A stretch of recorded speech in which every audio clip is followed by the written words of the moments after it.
March 6th, peace. Anxiety is often our first reaction to conflict, problems, or even our own fears. In those moments, detaching and getting peaceful may seem disloyal or apathetic. We think, if I really care, I'll worry. If this is really important to me, I must stay upset. We convince ourselves that outcomes will be positively affected by the amount of time we spend worrying. Our best problem-solving resource is peace. Solutions arise easily and naturally out of a peaceful state. Often, fear and anxiety block solutions.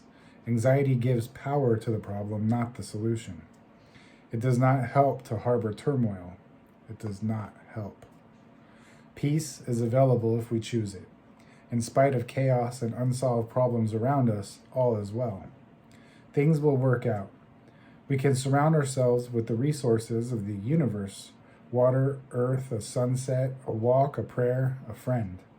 We can relax and let ourselves feel peace. Today, I will let go of my need to stay in turmoil. I will cultivate peace and trust that timely solutions and goodness will arise naturally and harmoniously out of the wellspring of peace. I will consciously let go and let God. I'm Herb the Addictaholic. This is the language of letting go. And, to use a comparative example, I was in the military. I served some time in Iraq during the war, and there was chaos, literal chaos.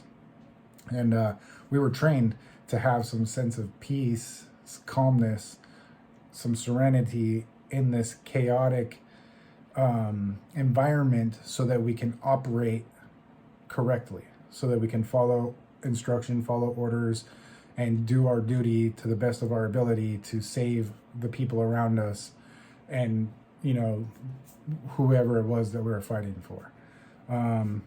But then I transfer to the now, or to a year or two ago, and I'm asked to go pick up my kids from school. And that can be chaos. And that's the kind of chaos that I wasn't trained for. And it just drew me into this pool of anxiety and fear and anger and frustration and all of these horrible turmoil, right? That says it here in the book, turmoil. And in the end, my kids were always in the car with me, and we were always driving home.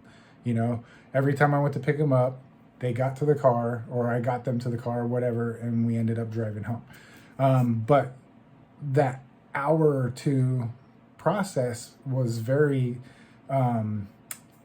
it took a lot of energy from me. It took a lot of emotion out of me to get them in the car and get home, because I didn't know how to deal with the chaos that I was thrust into, Now I go pick up my kids and I have a whole routine thing going. I'm listening to an audiobook.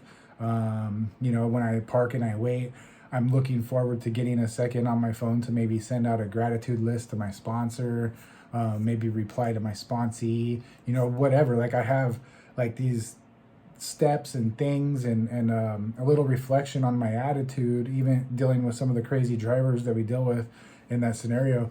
I'm prepared for it. I know what to expect, and I can kind of calm myself, coach myself, say a serenity prayer, ask my higher power for a little guidance through this situation. And that way, when the kids get in the car and we're driving away, I'm not cursing, cussing, yelling, beating the steering wheel, making hand gestures out the window, gritting my teeth, breathing heavy. No, I can ask them genuinely how their day was and be able to listen with attention and being in the moment, and it makes a big difference. So again, I want to thank you guys for coming out. Hope to see you tomorrow. Keep coming back. It works if you work it.